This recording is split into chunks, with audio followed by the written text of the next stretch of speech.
aberta para nós podermos estar junto com os irmãos, citando alguns textos na palavra de Deus. Capítulo 11 da carta aos Hebreus, versículo de número 7. Pela fé, Noé, divinamente avisado das coisas que ainda não se viam, temeu e para a salvação da sua família preparou a arca, pela qual condenou o mundo e foi feito herdeiro da justiça, que é segundo a fé. Na semana passada, nós falamos aqui um pouco sobre a construção de quem era Noé. Começaram a pregar sobre Noé agora. Noé preparou a arca, mas na época não tinha o que nós temos hoje. Não tinha textos escritos, não tinha essa revelação da palavra de Deus. Era tudo muito arcaico ainda naquele tempo. Então Noé simplesmente ouviu uma voz mandando que ele preparasse uma arca, porque Deus iria mandar chuva. Só que a palavra chuva não fazia nem parte do vocabulário daquele tempo. Por quê? Porque nunca havia chovido sobre a terra. E aí Noé simplesmente ouve a mensagem, crê naquela voz e vai passar mais de 100 anos preparando a arca. Surge uma pergunta que é inevitável. De onde surgiu a fé desse homem? Será que Noé nasceu já com essa fé? Quando ele saiu do ventre da sua mãe, ele já nasceu com essa fé toda? Já nasceu um homem de Deus espiritual, cheio de Deus? Não. E aí nós observamos aqui, eu não vou voltar porque seria voltar tudo que nós falamos aqui. Evidente que alguém não estava, mas a gente vai dar uma pincelada para entender. Noé não nasceu Noé. Noé foi uma construção familiar. Todos nós somos uma construção. Eu disse aqui na semana passada que existe uma corrente da psicologia que diz exatamente que o homem nasce como uma folha em branco. E todas as coisas que ele vai desenvolvendo é uma construção que ele vai tendo através da interação que ele recebe. E eu até disse aqui para os irmãos, uma criança que nasce no Brasil, que é criada por pais que falam em idioma português, ela vai aprender a falar as primeiras palavras em que idioma? Em português. Mas se essa mesma criança nascer na América e for criada por pais que falam em inglês, as primeiras palavras que ela vai aprender vai ser em que idioma? Em inglês. Ou seja, ela não nasce pronta, ela vai ser uma construção. Então esse Noé não nasceu homem de Deus, não nasceu cheio de fé.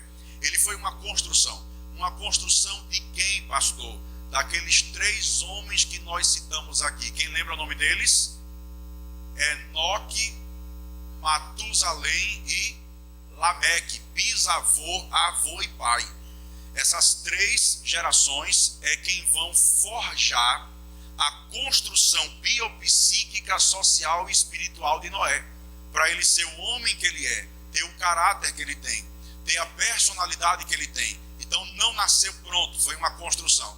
Nós fizemos um paralelo com a história de Noé com Timóteo no Novo Testamento, quando na segunda carta Paulo diz assim: Timóteo, a fé não fingida, ou seja, não mentirosa, a fé sincera, a fé sem cera, sem camuflagem, sem mapeamento, que habita em você, ela não veio do céu para você, Timóteo.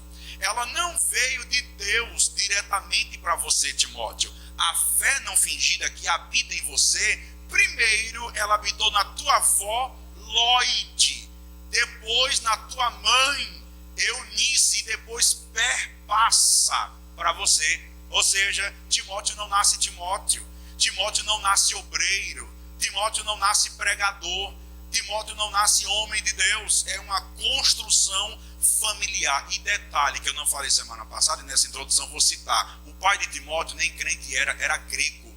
Então percebam que a dificuldade que houve na casa de Timóteo ainda foi maior do que na casa de Noé, mas nos mostra o ímpeto, a garra e a firmeza de duas mulheres, uma mãe e uma avó, que embutiram na cabeça de Timóteo as sagradas letras e as sagradas escrituras. Quando você vê Paulo recomendando a Timóteo, não abandone a fé, permaneça nas sagradas letras que você aprendeu desde a tua meninice. Quem ensinou? Não foi o profeta, não foi o pastor, não foi o apóstolo, não foi o pregador. Quem ensinou? A mãe e a avó dentro da própria casa. Quero com isso dizer-lhes, para vocês se inteirarem no contexto em que estamos, que é uma construção. Um homem de Deus, uma mulher de Deus, um jovem de Deus, um adolescente de Deus, é uma construção que passa diretamente na mão dos pais. Eu disse aqui semana passada,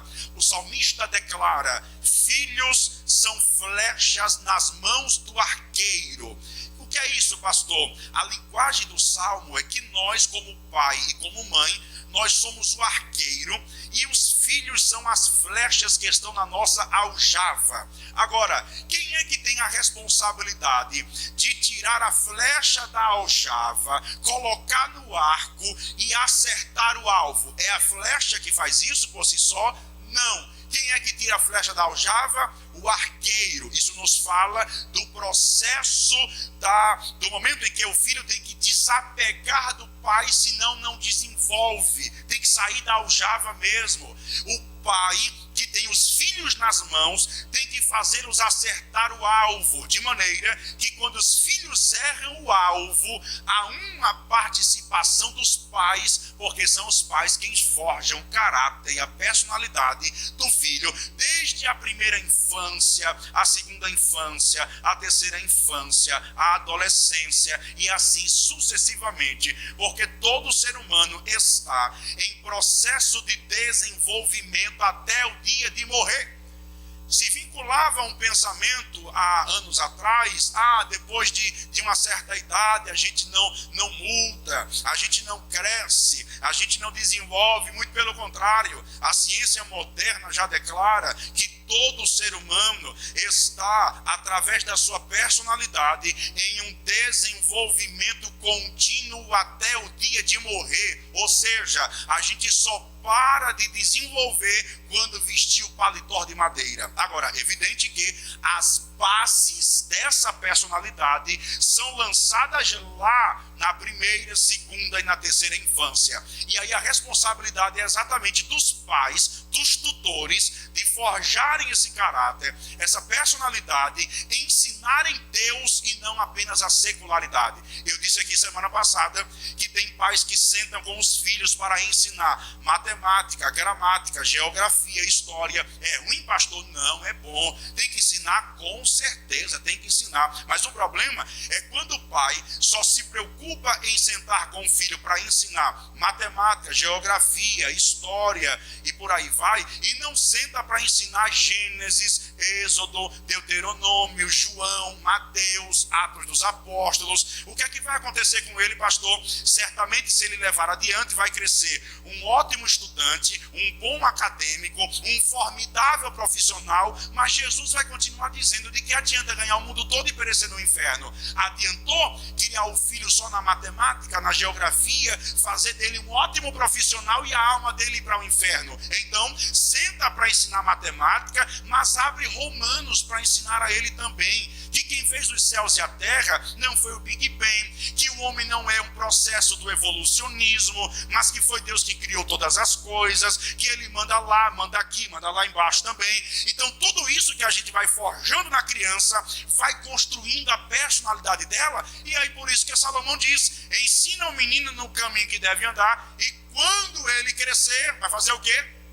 Não se apartará dele. Então percebam que esse homem de Deus e essa mulher de Deus que eu posso ter em casa, ele não cai de paraquedas, ele não acorda, ele não vai dormir profano e acorda espiritual. É uma construção. Pastor, mas tem alguns testemunhos de fé que aconteceu, claro, toda regra tem sua exceção. Tem algumas pessoas sim que foram dormir assim, ou de repente passaram na frente da igreja, entraram no templo e Deus mudou radicalmente. Essa é a exceção da regra. A regra é que o pai tem que ensinar o filho, e quando o filho crescer, não se desviará da palavra que foi ensinada para ele. Finaliza a introdução com o texto de Deuteronômio, Quando lá na aliança antiga, Deus havia dito para os pais sentarem com os filhos antes de dormirem, sentarem com os filhos quando se levantarem, e ainda diz mais, deitando-te ou levantando-te ou andando pelo caminho, inculcarás aos teus filhos a palavra que hoje te ordeno. E eu disse aqui, a palavra inculcar, no original, traz a ideia de abre a cabeça do teu filho, pega a lei e joga dentro da cabeça dele.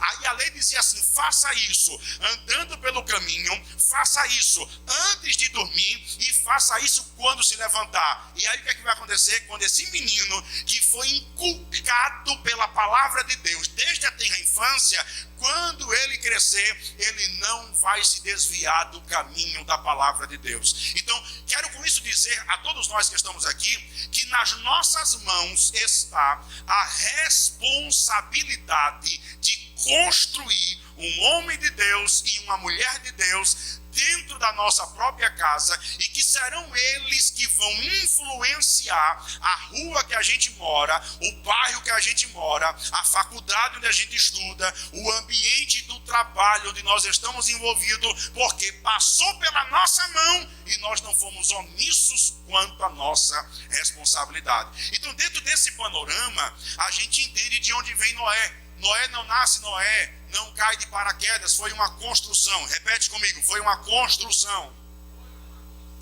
Aí agora esse homem construído vai ouvir a voz de Deus e não vai titubear, não vai duvidar, não vai questionar, não vai ter incredulidade, não vai ter porquê, porque os pais dele, a família dele lhe ensinaram o caminho da intimidade. Lembre-se que o bisavô de Noé, chamado Enoque, a Bíblia diz, Enoque andou com Deus. Era tanta intimidade que o bisavô de Noé tinha com o próprio Deus, que ele andava com Deus, e parece que Deus achou interessante não deixar ele passar muito tempo na terra, e disse assim, vem para cá, tu anda muito comigo, tem muita intimidade, tem muita comunhão, não dá para ficar aí embaixo por muito tempo. Arrebatou Enoque. Percebam o nível da espiritualidade que há dentro da família de Noé, vai certamente influenciar Noé a ser homem de Deus, cheio de Deus, conhecer a voz de Deus e também não duvidar quando ouvir a voz de Deus falando com a sua própria vida, com a sua própria pessoa. É por isso que quando Deus vai falar com Noé, para Noé construir a arca, ele simplesmente acreditou na palavra e foi enfrentar aquele grande trabalho da construção da arca. Agora, meus irmãos, olha para cá, por favor. A construção dessa arca foi um investimento muito pesado. Agora, o que eu acho muito interessante é que o texto que lemos em Hebreus faz questão de mencionar o propósito prioritário pelo qual Noé se propôs a construir a arca. O escritor aos Hebreus faz questão de mencionar, e para a salvação da sua própria família, Noé preparou a arca. Agora, olha para cá, Noé preparou a arca e pregou mais de 100 anos para as pessoas acreditarem na palavra e entrarem na arca também. De maneira que, se as pessoas que ouviram a mensagem de Noé acreditassem na mensagem e resolvessem entrar na arca, elas seriam salvas através da arca. Sim ou não? Sim, mas ele prega, ele ensina, ele convoca, ele conclama e chama um pregador de um péssimo pregador, Noé de um péssimo pregador, porque mais de 100 anos pregando e não ganhou ninguém a não ser as pessoas da própria casa dele. Então só vai entrar na arca a própria família de Noé. Mas percebam que o escritor aos Hebreus diz que Noé resolveu preparar a arca com a maior proposta de salvar a sua própria casa e a sua própria parentela. Mas eu quero descrever aos irmãos aqui hoje como foi essa mega construção, essa gigantesca construção. Que os navios modernos hoje, já existem navios do tamanho da arca e até maior, mas para o mundo da época em que Noé habitava, foi um desafio gigantesco resolver colocar as mãos naquela arca e fazer aquele grande empreendimento para salvar a sua própria casa. O que nós percebemos através disto é que salvar a própria família não é uma tarefa leve, não é uma tarefa fácil, não é uma tarefa rápida, e é por essa razão que tem muitas pessoas que desistem no meio do caminho. Tem pessoas que até começam a lutar pelo casamento, a lutar pelos filhos, a lutar pela família, para tentar colocá-los dentro da arca, para tentar colocar dentro do altar, na palavra de Deus, na oração, no jejum, na consagração, mas o dia a dia é desgastante, é pesado. Você ensinar que este é o caminho e às vezes alguém quer ir por outro caminho, não querem aderir à orientação, ao ensinamento, e com esse princípio algumas pessoas fracassam, desistem, abrem a mão, largam à toa e não tem mais aquele desejo de lutar para salvar o próprio casamento e a própria família. Atentemos para Noé e percebamos o investimento que esse homem vai fazer. Se você não sabe, a construção da arca foi um investimento pesado. Se você puder ter uma noção de tamanho, o tamanho da arca, nós temos algumas medidas interessantes da arca, para termos noção do tamanho daquela construção. A arca de Noé, ela media 133 metros de comprimento. Se você olhar para essa igreja talvez tenha uns 40 metros de comprimento, os 35 metros de comprimento, evangelista Júnior, aqui, 35 metros de comprimento, 30 metros, alguma coisa desse tipo. Eu acho que não chega a 40 metros de comprimento aqui, eu acho que não chega. A arca tinha 133 metros de comprimento. Olhe para essa igreja e imagine umas 6 igrejas, uma atrás da outra, empilhada. Era o comprimento do tamanho da arca de Noé, feita totalmente de madeira. Eu não estou falando de um barquinho pequeno, estamos falando de uma mega construção. Umas 5, 6 igrejas, uma atrás da outra, da Avenida Brasil, para poder chegar no tamanho da arca de Noé. Não bastasse isso, ela tinha 22 metros de largura. Se essa igreja tiver pelo menos uns 12 ou 13 metros, nós diríamos que a arca era 2 vezes a largura dessa casa. Era uma arca enorme, era uma navegação gigantesca, e a altura dela, pastor, era 13 metros de altura.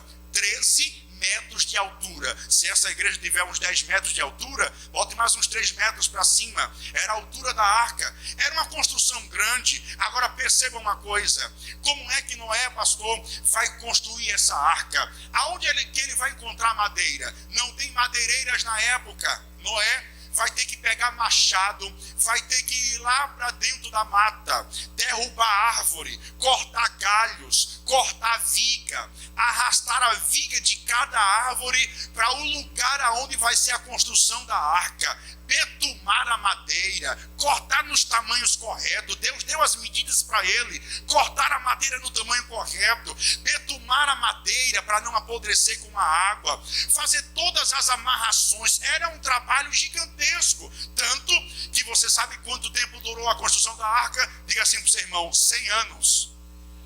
Diga para o irmão do outro lado: 100 anos.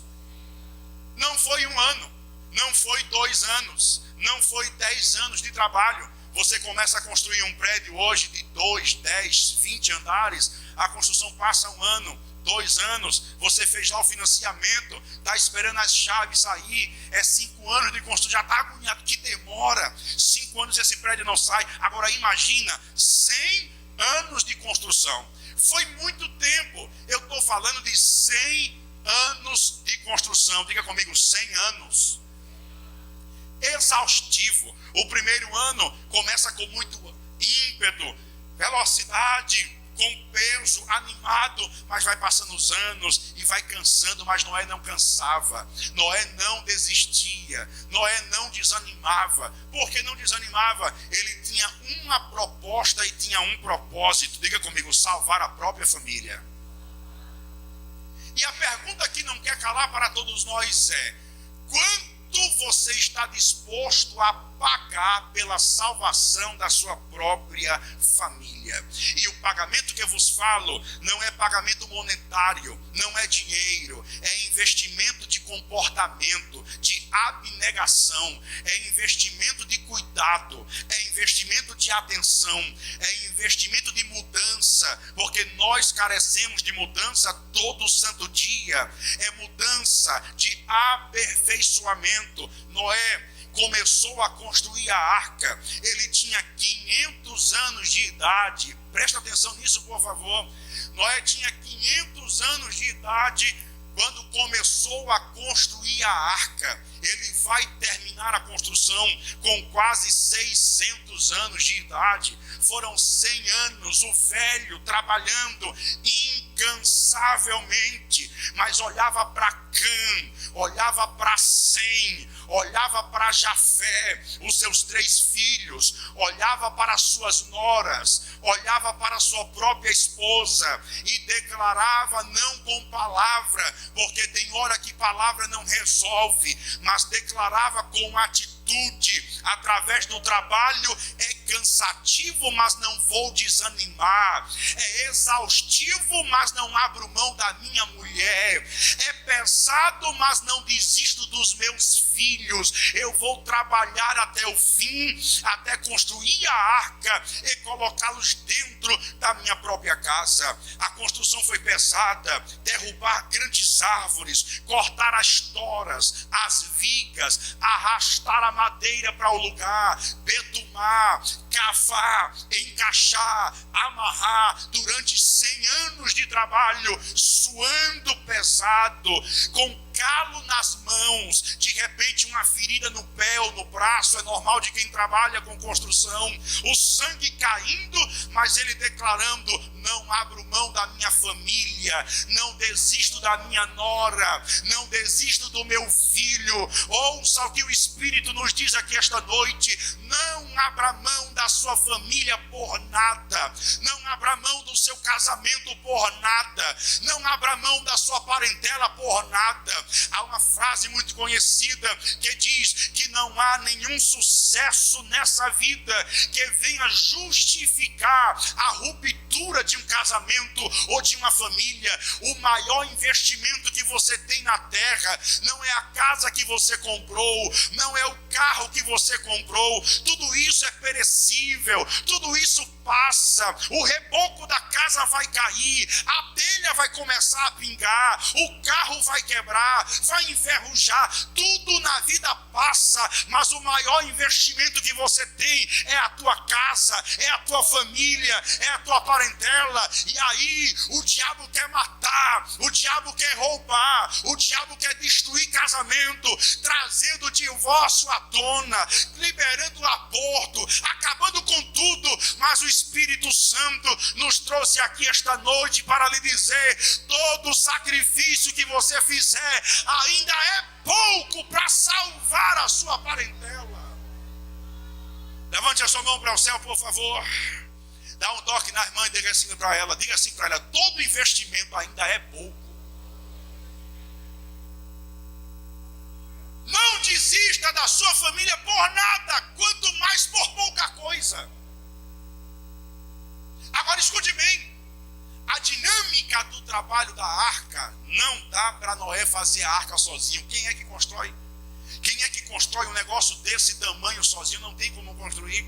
Alguns relatos históricos mencionam a crença e a possibilidade do próprio bisavô e avô de Noé terem lhe auxiliado durante alguns anos, porque eles viveram alguns anos antes do dilúvio chegar, auxiliaram Noé na construção da arca. E não bastasse isso, há uma possibilidade enorme dos próprios filhos de Noé terem lhe auxiliado na construção da arca.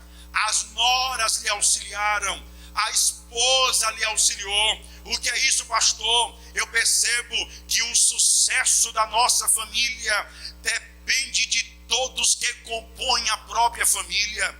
Há uma máxima que diz que uma andorinha só, ela não faz verão, e não faz mesmo não. É preciso uma participação simultânea de todos que compõem aquela casa na construção de uma grande obra de Deus para ser realizada. E é tão interessante isso, que nos menciona as entrelinhas do texto, que enquanto Noé está com seus filhos, suas noras, sua família, construindo a arca, em contrapartida, ele está construindo a arca e está verbalizando a mensagem de Deus. E a mensagem de Deus era exatamente essa: Deus vai mandar chuva. Era motivo de riso para os incrédulos. Vai mandar o quê? Chuva. O que significa chuva? A água vai cair do céu e vai vir na terra. Está ficando louco. Já está com quase 600 anos de idade. Está velho. Está passando do tempo. Está falando coisa com coisa. Nunca choveu sobre a terra. Enquanto ele está construindo a arca, ele está pregando a palavra. Eu quero que você venha digerir a ideia de que Noé foi ensinado por Enoque, por Matusalém e por Lameque, bisavô, avô e pai, mas ele vai fazer com os filhos a mesma coisa. Vai ensinar Deus, vai ensinar Jeová, vai ensinar o céu, vai ensinar o trono da graça, para os filhos também serem homens de Deus. E escute, enquanto Noé está fazendo a obra de Deus, ele está pregando o evangelho. E quem é que está do lado dele? Os seus 3 filhos, as suas noras e a sua mulher. O que é que Noé está fazendo? Construindo o caráter, construindo a personalidade. Está injetando na alma quem é Deus, quem é o Todo-Poderoso, que é a palavra que perdura sobre tudo, que vai matar todo mundo, mas que a arca está sendo pronta para salvá-los de toda a depravação comportamental daquele tempo. Escute, enquanto Noé está fazendo a obra de Deus, porque a construção da arca era a obra de Deus, enquanto ele está construindo a arca, ele está pregando o evangelho.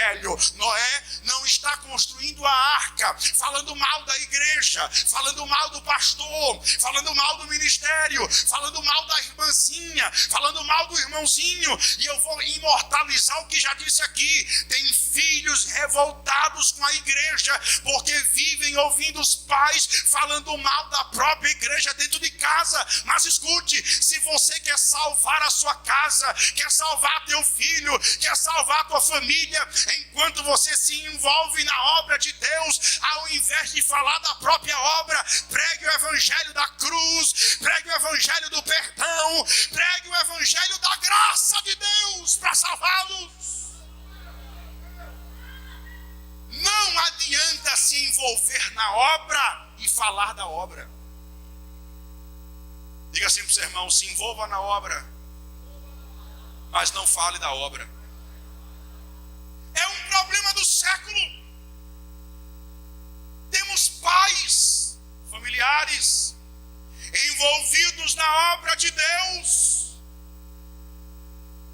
mas enquanto estão envolvidos na obra de Deus, estão falando da própria obra. E quem é que está ouvindo?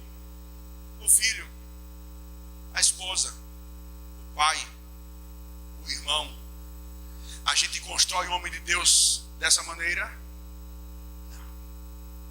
É preciso uma compreensão de que nós precisamos nos envolver na obra e saber que eles estão ouvindo e vendo o nosso comportamento, se está fazendo o homem de Deus ou se está fazendo o inimigo de Deus. Se eu não te incomodo, pergunta assim para o teu irmão: o teu comportamento em casa está fazendo o homem de Deus ou está construindo inimigos de Deus? As nossas atitudes em casa estão influenciando os nossos filhos a serem homens de Deus ou terem raiva e ódio da igreja? Ser homem de Deus não é só estar na igreja marchando, pulando, profetizando, falando em línguas. Não, ser homem de Deus é entrar em casa e saber falar aquilo que vai edificar o filho que está na sala escutando. Ser homem de Deus é entrar em casa e saber tratar com a esposa e tratar com quem quer que seja aquilo que vai edificar. Sabe por quê? Porque tem pais hoje pagando preço. O filho não quer nada com Deus, o filho não quer nada com a igreja, revoltado com a igreja, e o pai declara: ora pelo meu filho, que o diabo se levantou. Diabo se levantou coisa nenhuma, é a lei da semeadura. Você plantou e está colhendo, mas antes tarde do que nunca. Deus te trouxe aqui para te alertar: tenha cuidado com o que você faz em casa, que está preparando alguém para alguma coisa.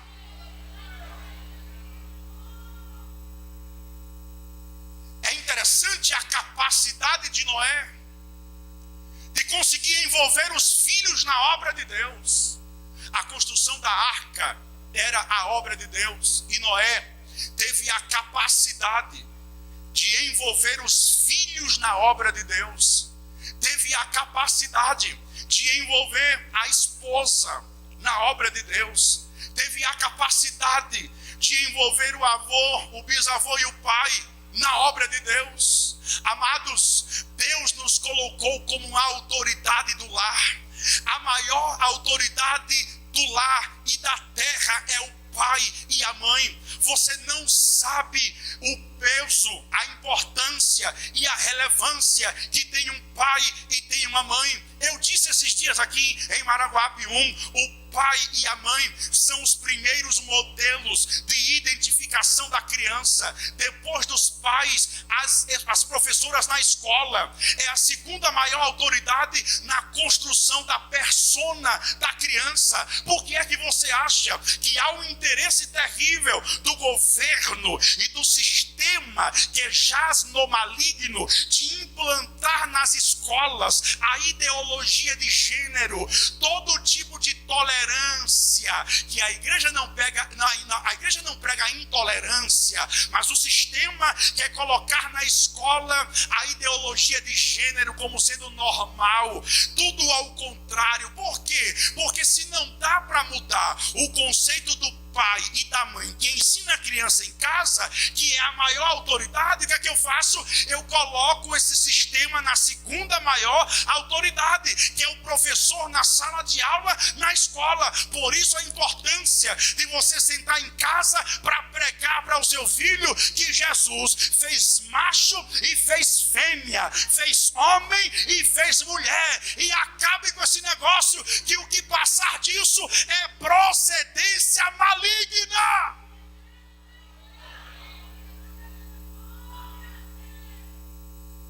Mas de quem é a responsabilidade de ensinar isso ao filho? Dos pais. Dá um toque no irmão e pergunta para ele: está ensinando lá? Deixa eu apertar mais um pouco. Quanto tempo durou a construção da arca? Quanto tempo?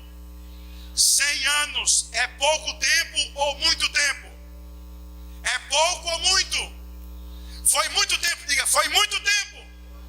Mas eu pergunto-lhes: Noé conseguiu salvar a própria família, sim ou não? Aí a pergunta que não quer calar é: você quer salvar a sua família? Quem quer salvar a sua família? Seu pai, sua mãe, seu irmão, seu tio. Quem quer salvar a sua família, levante a mão mais alto que você puder, por favor. Coloque assim no ombro do seu irmão e diga assim para ele: quanto tempo tu está investindo nela?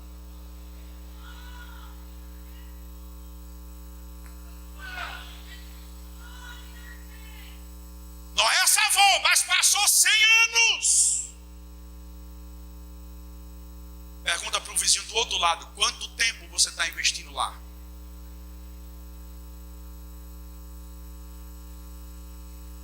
Quantas horas? Quantas horas você senta para falar de Deus, de palavra, de orar, de cantar, de contar uma historinha? Nós queremos salvar, mas não queremos investir. Porque se conceituou uma espiritualidade medíocre e mentirosa, que quem salva é Deus. E Deus colocou seus filhos sob a sua responsabilidade para você forjá-los como homem e como mulher de Deus. Mas nós queremos terceirizar a responsabilidade para a igreja, para a escola, para o hotelzinho. Mas a minha responsabilidade não pode ser terceirizada por nada nem por ninguém. Diga comigo, a responsabilidade é nossa. Abra sua Bíblia na segunda carta de Pedro, capítulo 2. Mais 7 pessoas, ao trazer o dilúvio sobre o mundo ímpio. Grita comigo, o mundo era ímpio. Ah, pastor, mas ser crente hoje está mais difícil. Quem diz é você? O mundo na época em que Noé viveu era um mundo depravado, era um mundo corrompido, era um mundo ímpio, ao ponto de Deus declarar: vou matar a todo mundo. Você já ouviu a expressão sodomitas? Era exatamente as práticas em Sodoma e Gomorra, práticas abomináveis, práticas pecaminosas diante de Deus. O mundo estava corrompido. Eu quero dizer-lhes esta noite que há depravação da sociedade, que há depravação do sistema mundano, mundial que nós vivemos, que há depravação de toda a esfera da sociedade. Não justificam o fracasso da espiritualidade daqueles que moram na nossa casa. A Bíblia menciona que Noé, em contrapartida da depravação do mundo em sua época, Noé conseguiu salvar os seus filhos em um mundo ímpio. Escute, o mundo pode ser ímpio, a faculdade pode ser profana, o ambiente no trabalho pode ser depravado, mas você vai salvar ele com aquilo que você ensina dentro da sua própria casa. Vocês são criados nesta casa e escutaram como eu escutava. O saudoso pastor Zito dizia aqui, ele dizia dessa maneira: o crente pode entrar dentro do inferno, mas o inferno não entra dentro do crente. Como é que isso acontece, pastor? Quando esse crente está dentro de casa, forjado, blindado pela palavra, pela autoridade, pelo Espírito Santo, ele vai entrar lá naquela sala da escola que é o verdadeiro inferno, com lésbicas, com homossexuais, com drogado, com alcoólatra. Mas o teu filho, cheio de Deus, que foi na tua casa, vai entrar lá dentro e o inferno não vai entrar dentro dele. Muito pelo contrário, aonde ele entrar, fará a diferença. Vão declarar: que rapaz diferente, que moça de Deus, que homem de Deus. Tudo isso é resultado do que eu faço com eles dentro da minha própria casa. Já há alguns projetos.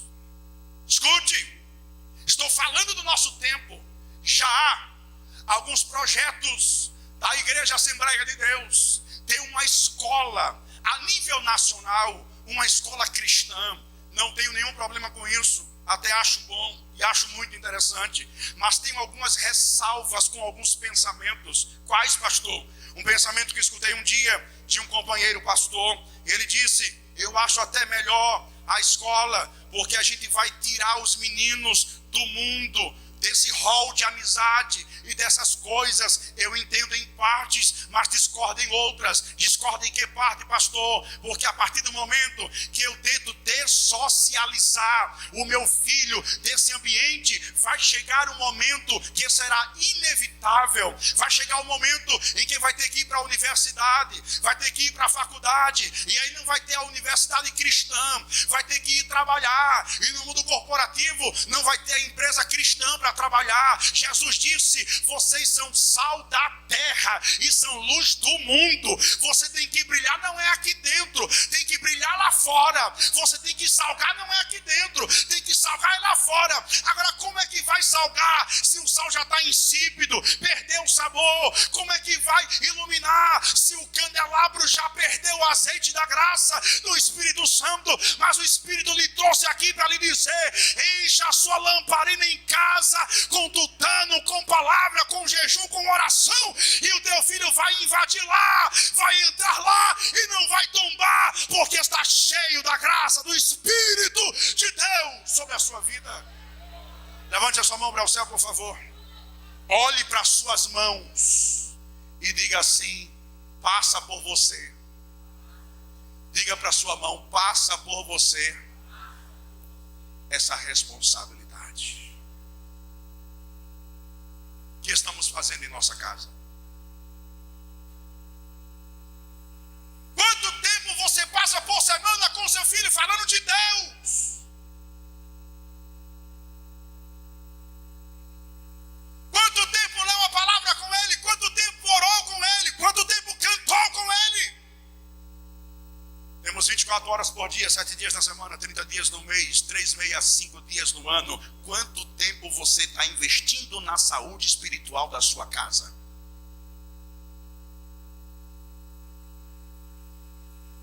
A responsabilidade é nossa. Eu não posso esperar que vá cair de paraquedas esta espiritualidade. Deus delegou a minha autoridade para criar no temor e no conhecimento da palavra de Deus. Qual o problema?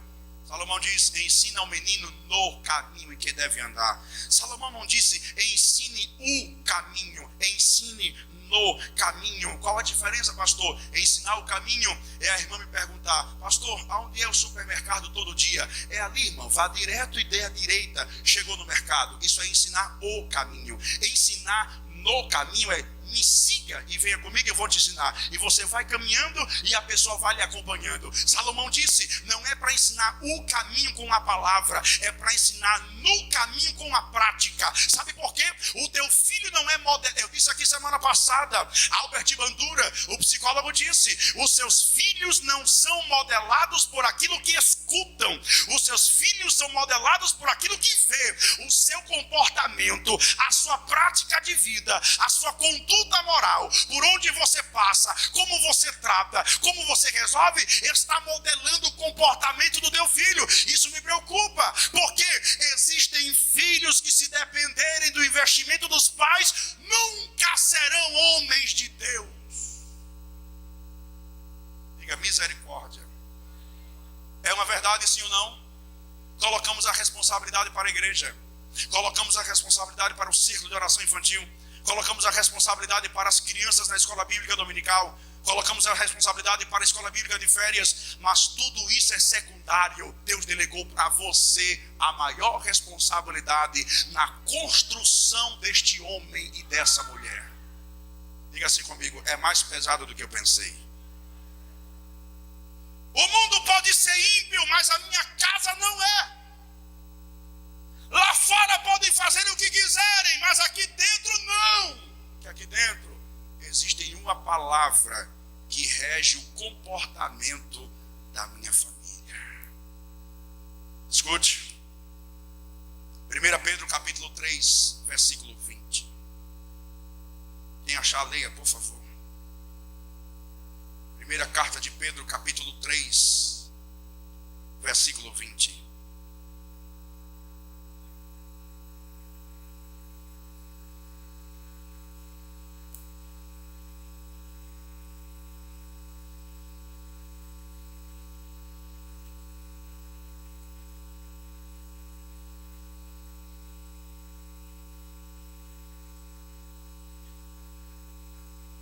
Diz amém? Olha o que o texto diz: os quais noutro tempo foram rebeldes, quando a longanimidade de Deus. Eu queria que você repetisse essa parte desse versículo comigo e grava, por favor, repete comigo: quando a longanimidade de Deus esperava por Noé, enquanto se preparava a arca. Irmãos, isso é terrível, olha para cá. O que é longanimidade? É a capacidade de ser longânimo, paciente, que espera durante muito tempo. É longânimo, é tardio em irar, demora, é pavio longo.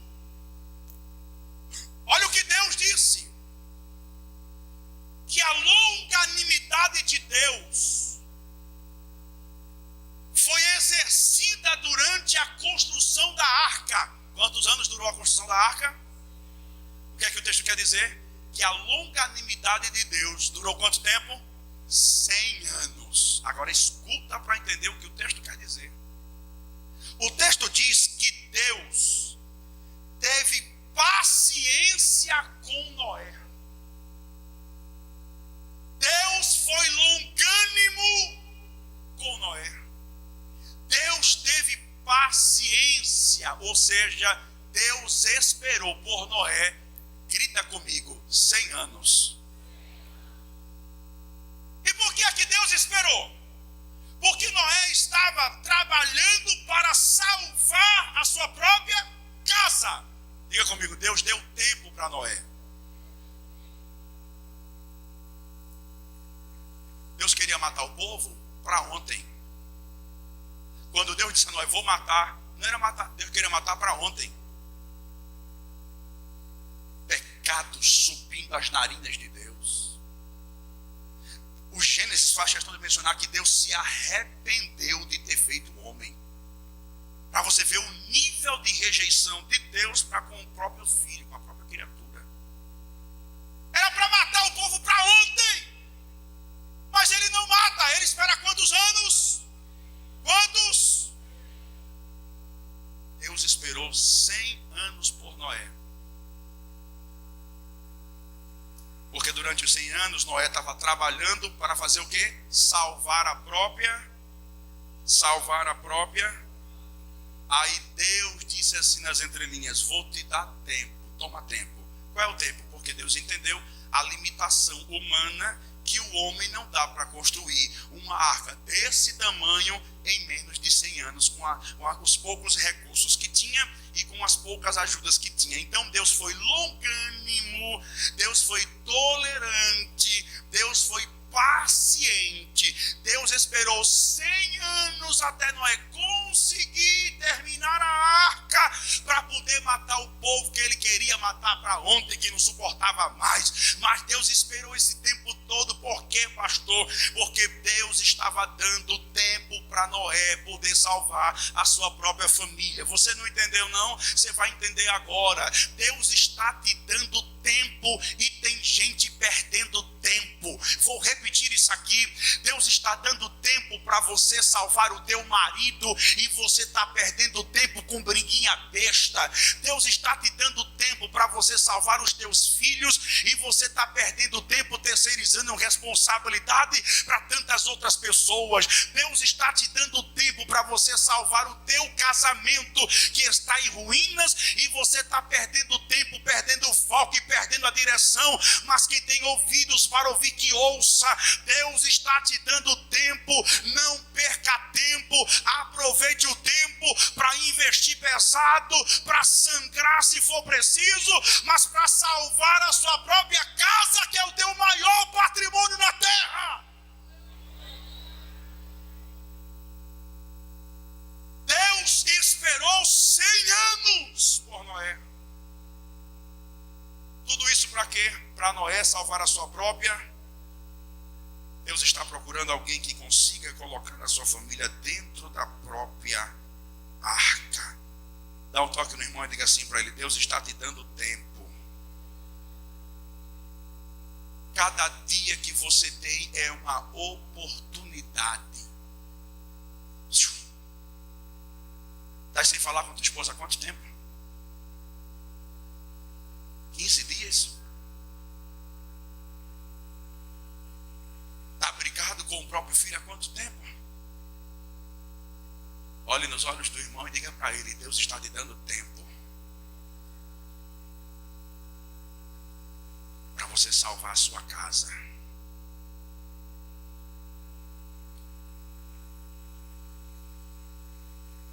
O que é que nós estamos fazendo com o tempo que Deus está nos dando? Estamos perdendo tempo ou estamos investindo pesado na construção da nossa própria casa? Tem casamento sendo destruído porque o marido não investe na esposa, a esposa não investe no marido. Às vezes a esposa quer só ir ali tomar um sorvete, quer só dar um passeio e não tem nada disso. E tem casamento sendo destruído por essas coisas. Dá um toque no irmão e pergunta para ele: quanto você está investindo lá? Queres salvar a tua casa? Queres salvar tua família? Queres salvar os teus filhos? Queres colocá-los dentro da arca de Deus? Você precisa investir pesado, suar e às vezes até sangrar na alma. Escute o que eu vou lhe dizer. Construir família é fácil. Manter família é o desafio. Construir família, qualquer menino, qualquer mulher que constrói. Basta colocar o anel no dedo e nascer uma criança. É uma família.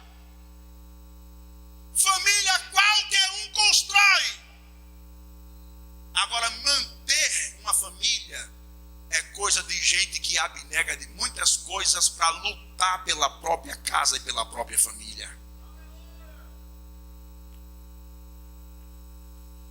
Mas já se há um pensamento de que família não tem essa importância toda, se casou, não deu certo, separa, vamos ver outra. Se o filho não quer, chuta, expulsa, coloca para lá. O que importa é a gente estar bem, mas vai estar bem como? Se a própria família não está bem. Como é que a igreja vai estar bem se a família não está bem? Como é que o círculo de oração vai estar bem se a família não está bem? Aí é por isso que a igreja não presta, pastor não presta, diácono não presta, presbítero não serve. Ai, irmã, você também não vale de nada. A igreja piorou, nada serve, nada presta. Mas o problema não é as ramificações, o problema é a célula máter da sociedade, que é a família. Está desgarrada, ultrapassada, esquecida, rejeitada. Não tem amparo, não tem investimento, não tem atenção. Aí bota logo o diabo em cena. O diabo se levantou, o diabo está irado, estão colocando o diabo onde ele nem passou perto, porque muitas vezes é problema nosso, é falta de investimento da própria casa e da própria família. Aí o diabo vem mesmo. Só que é mais fácil dizer que é o diabo do que assumir a conta. Percebe? É mais fácil quando há um problema no casamento ou um problema na família, é mais fácil jogar a culpa no diabo do que ter. Foi eu. Sim ou não? É por isso que a psicologia humanista fala sobre isso. Você é responsável por aquilo que acontece na sua vida. Nietzsche fez uma frase que disse, frase conhecida, vou encerrar com ela por causa do tempo. Mas o filósofo Nietzsche, ele fez uma frase: Deus está morto. Cada um que interpreta da sua maneira. Aí interpretaram que o camarada queria matar Deus. Fizeram de tudo. Literaturas, filmes, aí o cara que tentou matar Deus. Diz isso quem não conhece da história da filosofia. Mas o que Nietzsche queria dizer não era que Deus... Nietzsche não queria matar Deus. Como é que vai matar aquilo que não se vê? O que é que Nietzsche quis dizer, pastor? Simples. Nietzsche foi um grande opositor a um sistema eclesiástico deturpado. Não era a igreja como um todo, mas a um sistema deturpado. Que dizia o quê, pastor? Simples. Tudo o que acontecia, o camarada, é Deus. O que era de bom, é Deus. Tudo de ruim é o diabo. O crente andava na rua, levava uma topada. Ei, Satanás do inferno botou essa pedra aqui. Ou tudo é Deus quando é bom, ou tudo é ruim quando é o diabo. Aí Nietzsche, não, para vocês aí que dizem que são crentes da igreja, Deus está morto. Está morto por quê? Porque vocês matam Deus com as vossas atitudes. Como assim, Nietzsche? Ele estava querendo dizer o seguinte: vocês são responsáveis pelas escolhas que vocês fazem. É a lei da semeadura. O que você escolhe traz consequência. E você não pode botar a culpa da consequência em Deus ou no diabo, quando foi você que escolheu. Então vocês que colocam Deus onde Deus não está, para vocês Deus está morto. Pastor, era isso que Nietzsche queria dizer. E será que Deus não está morto para muito crente que está dentro da igreja? Que dizemos uma coisa, mas praticamos outras totalmente diferentes, sim ou não? A gente prega perdão, mas não perdoa. A gente prega amor, mas não ama. A gente prega abraço, mas não abraça. A gente prega ajuda o próximo, mas não ajuda. A gente prega santidade, mas não anda na santidade. A gente prega oração, mas não está preocupado em orar. A gente prega em ler a palavra, mas não está preocupado em ler. Nós matamos Deus diariamente, não é com a nossa falácia, é com a nossa conduta que não condiz com aquilo que eu prego. A Nietzsche gritou para essa geração aí, que coloca Deus onde Deus não está, e que diz que Deus fez aquilo que ele não fez, porque não tem capacidade de assumir a escolha que fez e quer colocar a autoria para outro ser divino que não pode se defender. Deus está morto. O maior investimento que se pode fazer hoje, escute, é na sua família. E a pergunta que não quer calar, e essa a gente vai levar para casa hoje: quantas horas por dia você investe na sua família? Quantas horas por dia você investe nos seus filhos? Quantas horas por dia você investe na sua mãe, no seu pai? E aí, como é que vai ter um Noé dentro de casa? Como é que vai ter um Timóteo dentro de casa, se o investimento não está sendo tão pesado quanto foi na vida deles? Eu não tenho mais tempo para continuar hoje, mas na próxima semana eu vou continuar. Na próxima não, que é ceia, na outra, dentro desse mesmo assunto de Noé, que teve essa capacidade de jogar os filhos na obra de Deus, porque enquanto fazia a obra, pregava o evangelho e não falava da própria obra. Mas há um fato que eu não vou explicar para vocês, mas vou só citar para vocês ficarem mastigando durante os dias. Você já ouviu alguém pregando mais ou menos assim? E Noé estava pregando: a chuva vai chegar, a chuva vem, Deus vai matar todo mundo. E de repente Noé foi entrando na arca com os animais, com o filho, com as noras, com a mulher. E quando Noé foi entrando, Deus começou a mandar chuva e começou a chover. E foi caindo água. E Noé foi entrando, e quando Noé entrou, fechou, e a multidão já estava na porta. Abre, abre, abre que eu quero entrar. Quem já ouviu alguém pregando assim? Você sabia que quando Noé entrou na arca, nem chovendo estava? E vou dizer só mais uma para a gente ficar de pé e encerrar. Depois que Noé terminou de construir a arca, ele só entrou na arca quando Deus mandou ele entrar. Diga amém? E quando Noé entrou na arca com todos os animais, filhos e noras e mulher, sabe quantos dias Noé passou lá dentro e não caiu nenhuma gota, quanto mais chuva? Diz aí para o teu irmão: 7 dias. Ficaram 7 dias dentro da arca, trancado, e um sol de torar lá fora. E se o povo já dizia que Noé com 600 anos era doido, que estava pregando um negócio que nunca tinha acontecido, imagine depois que ele entrou na arca, passou o primeiro dia, o povo: sol de torar, esse cara está mais doido do que a gente pensava. Passou o segundo dia, disse: rapaz, sai daí de dentro, tu não está vendo que isso é loucura? 3, 4, 5, 6 dias e não caiu uma gota d'água. Aí eu faço uma pergunta para a gente levar para casa. Noé ficar lá dentro, beleza, tudo bem. Deus falou com ele? Não. Agora, o que levou? Eu não vou nem falar dos filhos, que o filho vai ser pelo pai e tal, né?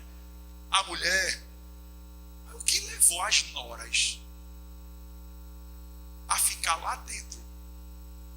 Depois de 7 dias, olhar pela janelinha assim, ver se está chovendo. Sol terrível.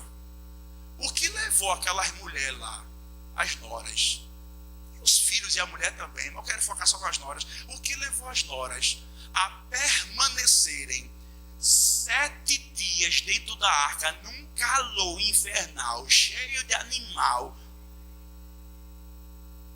com os desjeitos lá dentro? O que levou elas a permanecerem lá dentro, mesmo sem ter chuva do lado de fora? Pergunta para o irmão: o que foi que levou elas a ficarem lá? Vamos ficar de pé, semana que vem eu conto para vocês. A minha família é bênção do Senhor, ensina a tratar minha família com amor, edifica minha casa para o teu louvor. A minha família é um presente do Senhor. Vamos cantar esse corinho para a gente terminar? A minha família é bênção do Senhor. Ensina a tratar minha família com amor. Edifica a minha casa para o teu louvor.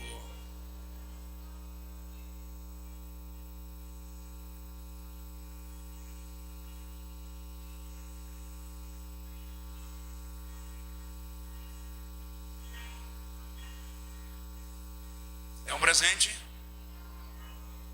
Todos juntos, a minha família. A minha família é bênção do Senhor. Ensina a tratar minha família com amor. Edifica minha casa para o teu louvor. A minha família é um presente do Senhor.